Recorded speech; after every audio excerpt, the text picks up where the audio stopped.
Samuel Johnson was once asked by someone, "Do you have any advice for the young writer?" And Johnson answered, "Yes, I do. Find those phrases in your work that you think are particularly well turned and cut them out." And that's what Link does. If he says to me, "This is absolute garbage," after I've gotten really upset and called him a few names, I actually come around to realizing he's right. We used to call ourselves an old married couple, fighting and squabbling all the time. We sort of matured into, a couple of old war buddies, basically, who've been through the trenches together for so long that I can start a sentence and Doug can finish it.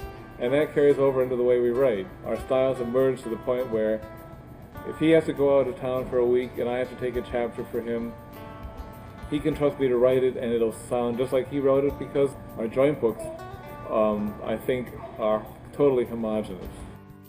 When you guys write your solo books, do you consider that sort of part of the same universe as the Pendergast books? No, we make little tongue-in-cheek, references, to like some character reading a book by. Yeah, I like to, in my solo books, I like to have some character reading Link's latest book and enjoying it. It's usually the worst, most evil, most sick, twisted character in my book who will be reading Link's book and saying, "Boy, this is a good book."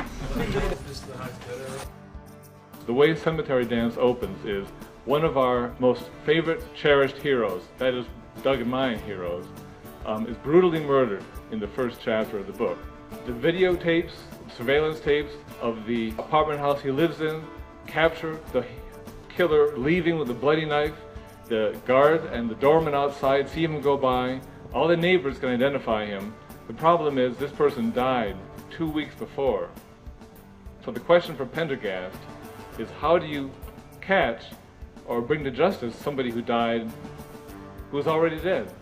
And that seemed to us like a perfect, gothic, bizarre, twisted case for our twisted, gothic, bizarre minds and Agent Pendergast.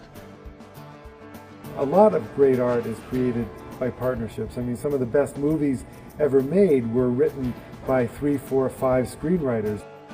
The times that Lincoln and I have absolutely come to loggerheads over something, a scene where Link says it's got to be done this way, I say it's got to be done that way, we have actually solved that problem by simply finding a third way. And that third way is always better. The bus is very nice. It is pretty cool. For all the times I've seen you, I've never seen the bus. Gin Martini, which is the best way to celebrate after a successful book signing. What I have here is a bottle of Lucid, which is a very fine French absinthe. And this was my gift from Lincoln in honor of the trip, and I'm about to try it for the first time. And let us hope that it doesn't do to me what it did to Toulouse-Lautrec. We use this as an inspiration for our writing. It's got wormwood in it. It supposedly creates insanity of the brain. So, do I dare drink it? We write the kind of books we would like to read ourselves. We're voracious readers of popular fiction, of 19th century English fiction. Readers are very intelligent, and they know if you're writing just to cynically try and sell copies, or if you're really writing to entertain.